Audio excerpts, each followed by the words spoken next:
On today's call, I want to continue coverage of nitric oxide that we started a couple weeks ago. And on this call, I want to dive in more specifically to how your oral microbiome or your mouth microbiome ties into your nitric oxide status and your overall health. And this is really a key intersection of your microbes in your mouth and how your diet impacts your systemic health.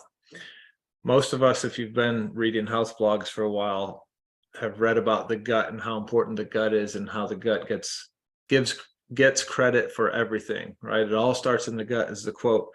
Well, research is more and more every day realizing that the oral microbiome, or the bugs in your mouth, would be the second most important microbiome in or on your body. And we've got multiple microbial environments. You've got the gut, you've got the mouth, you've got a skin microbiome, a sinus or a sinurespiratory microbiome, a urogenital microbiome. So there's lots of different microenvironments that different microbiota exist on and in our body. So today we want to focus on the mouth, because the mouth is key to what some have called the miracle molecule or nitric oxide levels. Others have called it vitamin N, when in reality it's more like a mineral than a vitamin, but vitamin N sounds better. So either way, nitric oxide is something we're going to learn a lot about today. So as we get started, I just want to make a disclaimer that this is for informational purposes only. You shouldn't implement anything I talk about on this video without first speaking with your practitioner. And so we'll leave it at that. And just as a reminder, this is the video we made a couple weeks ago on nitric oxide, where we talked about its importance for healthy brain, heart, and beyond. So I'll refer you back to that video to get more information and context. But let's jump over to the whiteboard so we can dive into today's information. All right, here we are on the whiteboard, and let's get learning. And what we're going to learn about today is called the enterosalivary cycle of nitrate. Enterosalivary stands for gut saliva cycle of nitrate. And nitrate is important because that is the dietary substrate for us. Nitrate and nitrite are both things that we get in our diet, but nitrate more so than nitrite. And those things can be converted to nitric oxide.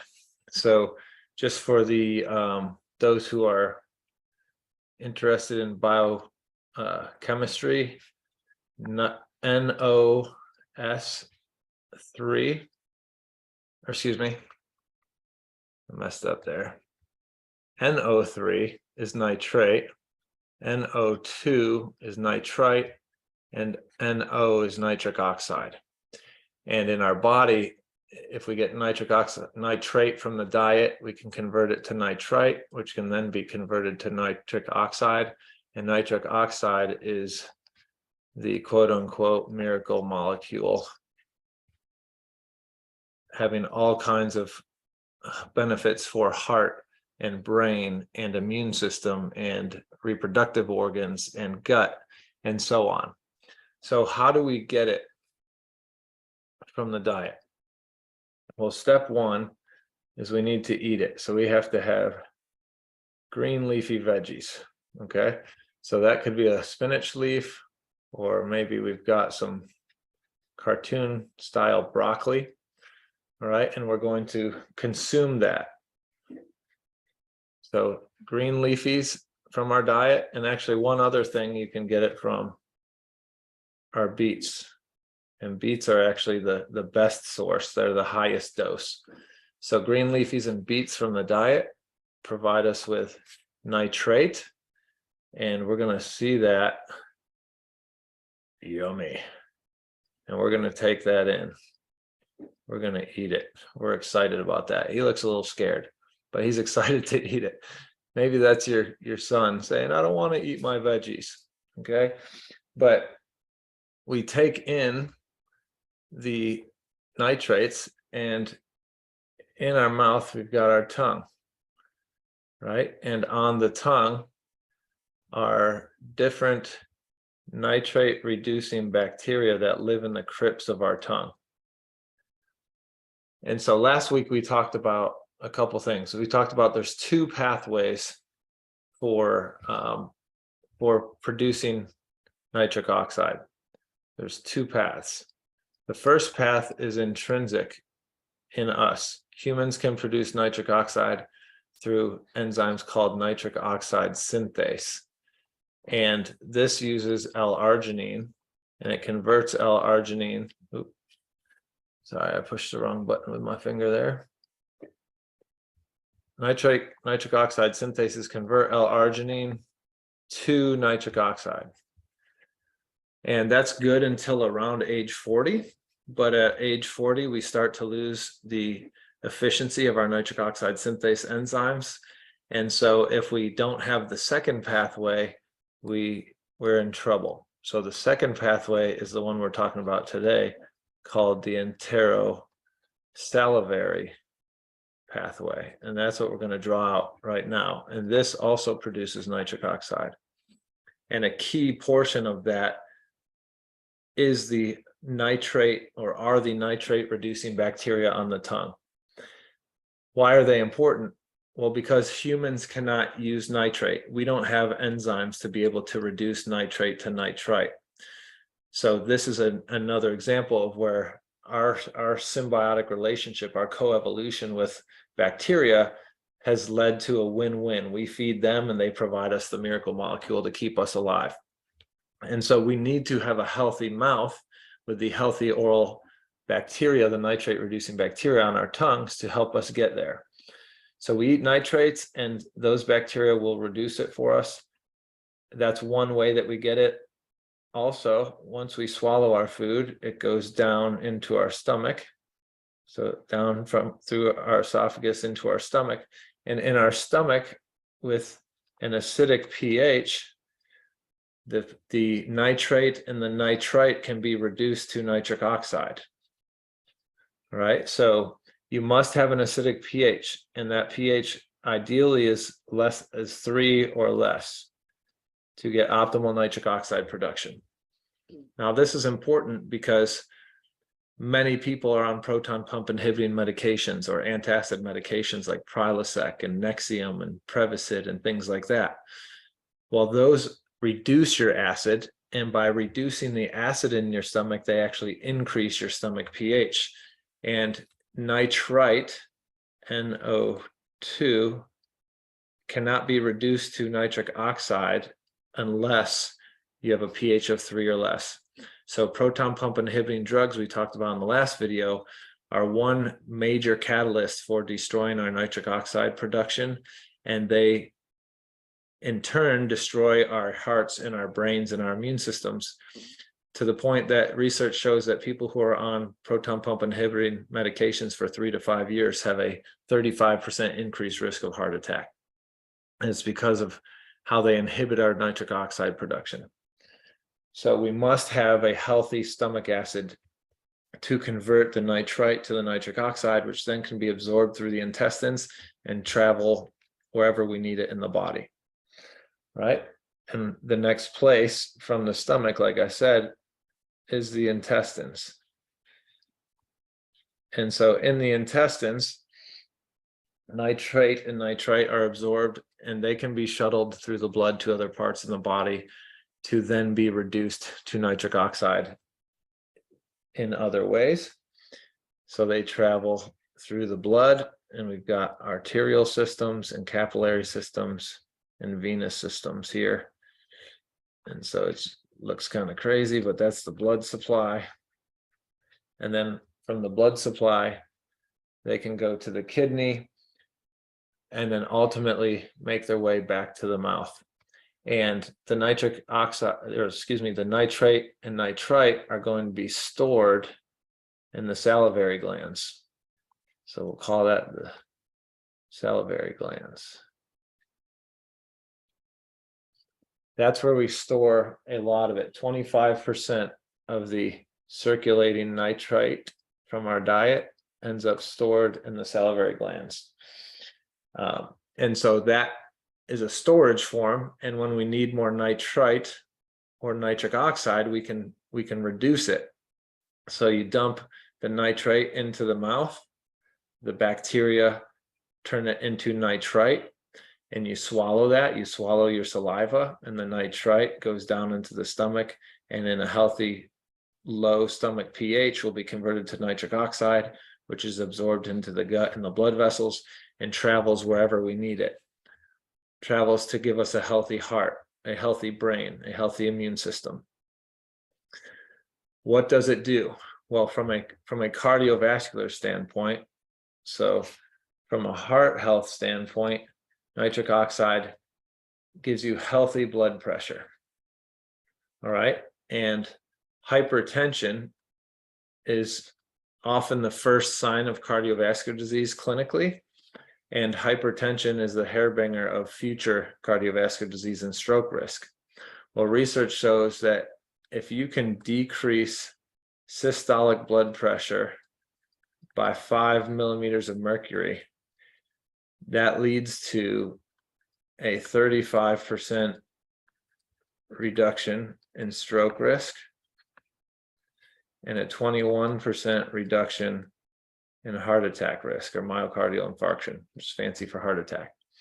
5 millimeters of mercury is not hard to do, and not hard to do for nitric oxide. And 50% of people on antihypertensive medications or blood pressure medications don't get benefit from those medications. What if we could just improve our enterosalivary cycle? What if we could eat more nitrates? What if we could improve our oral microbiome so that those nitrates became things that we could use, like nitrite and nitric oxide, to decrease our blood pressure naturally and reduce our heart disease and stroke risk? That would be massive. From a brain standpoint, nitric oxide for the brain works as a neurotransmitter. So nitric oxide is a neurotransmitter in the brain. And what it does is it helps increase synapse connection. So essentially this helps with memory and cognitive function. And so this helps delay loss of memory, which in the extreme end becomes dementia and or Alzheimer's disease, keeps you cognitively sharp longer term. So we want to have a healthy heart. We want to have a good brain. From an immune system standpoint, we can use orange. In the immune system, nitric oxide is antimicrobial, and antibacterial is one of the antimicrobial effects. It's antiviral as well, but it really shines for bacteria. And you may have seen that if you ever eat bacon or you ever eat salami, on the package it'll say sodium nitrite or sodium nitrate. Well, the nitrates and nitrites are used to cure those meats, and you cannot cure them without adding nitrite. And so nitrite actually kills Clostridium botulinum, which is the bacterium responsible for botulism. It also kills E. coli. It also kills Helicobacter pylori, which is a common bacterium that will colonize the stomach and decrease your stomach acid, which will then make it hard for NO to be produced, right? So they have an inverse relationship. So we want to keep healthy nitric oxide levels so that H. pylori can't colonize and destroy our stomach acid, destroying our nitric oxide and increasing heart risk and dementia risk and poor immune risk, and also making it harder for you to digest your proteins. So nitric oxide is considered the miracle molecule. It's also a natural, if we're talking about the heart, well, a corollary to heart issues is erectile dysfunction. And the reason erectile dysfunction is tied to cardiovascular health is because the erectile dysfunction, the reproductive organs require blood flow to work, right? And there's smaller capillaries that supply the blood so you don't have erectile dysfunction. Well, nitric oxide is the best vasodilator in the body. How does Viagra work? They give you Viagra to vasodilate so you can drive blood to that organ. Well, nitric oxide is a better vasodilator. And so taking nitric oxide can be helpful and maybe solve the erectile dysfunction by improving overall cardiovascular health from large vessels to small vessels. So it's the next question is, well, how do we get it? Well, you saw up top that we can get it from our green leafies and from our beets. Okay, but it's interesting that there was a study done where the authors wanted to assess the nitrate levels of different foods from different cities around the country. So they collected conventional vegetables, conventionally grown vegetables, beets, broccoli, kale, arugula, cabbage. These are all high nitrate foods. They collected these from Dallas, LA, Raleigh, North Carolina, Chicago, and they assessed, well, what are the nitrate levels in conventionally grown veggies and organically grown veggies? And what they found was city to city, it was wildly varying how much nitrate was in each veggie. For example, if you ate beets or they use celery as one example, celery is high nitrate as well. So celery from Raleigh in their study, you only need to eat 3 to 4 stalks to get the daily allowance of nitrate that we wanted. The same celery, not the same celery, but celery from the same grocer in Chicago, you would have had to eat 50 stalks of celery to get the same dose that 3 or 4 stalks would have got you in Raleigh. And so this was really surprising because they were hoping to be able to generalize, hey, just eat 4 celery stalks and you're good. But depending on where you live in the country, you have no idea of knowing if the same 4 stalks will help you. Another interesting finding was that organic vegetables had less nitrates than conventionally grown vegetables. But when you look at it and dive deeper, it makes sense because organic farming can't use nitrate-rich fertilizers. And so the soil health matters as well. And so, you know, that doesn't mean we don't want to eat our high nitrate vegetables. We do. We just don't know how much we're getting from them. So, you know, definitely eat your veggies, but supplementation is going to be key for many people to really get the help they need with nitric oxide, because the supplements, we can know what's in it. And another way that supplementation is helpful is that, say you're eating enough of your nitrate rich veggies, but say your probiotics, your oral probiotics aren't good. Say your oral health is poor because of lots of antibiotics, or you use aseptic mouthwash every day, or you're on proton pump inhibiting medications. Well, these things kill those bacteria. And in that instance, even if you're eating the nitrate rich foods, you're not reducing them to nitrite, which can be used by our body. So you're still not winning on that end. But our body can use nitrite. So supplemental forms will skip the nitrate need and just provide us with nitrite. And that's readily used by our body because we do have nitrite reductase enzymes as humans and can convert that straight to NO2. So if you definitely want to eat your veggies, but if you have oral health issues and or we just can't depend on how much nitrate is in our veggies, we can supplement. And the best supplement on the market is called NO2U. You can get that at no2u.com. And that is created by Dr. Nathan Bryan, who has studied nitric oxide for 30 years and is the expert in the field. And he was trained by one of the 3 men who won the Nobel Prize for discovering nitric oxide. And so his products, he's got multiple patents and works for University of Texas Health Science Centers and developed it through them. And it works. And so, you know, that would be where you want to go. You don't necessarily want to buy a nitric oxide supplement from just anybody, because anyone can put nitric oxide on the label, but it doesn't mean it's working. Dr. Brian has videos on YouTube. You can watch him testing his own product to show that it actually has nitric oxide in it and is releasing it. And so if you're interested in supplementing that, no2u.com. If you want a 10% discount, you can use code FMC. Full disclosure, that gives me a couple bucks. You can use it if you want to or not, that's fine. But before adding this to your regimen, please speak with your provider to make sure that they're in agreement with you using it.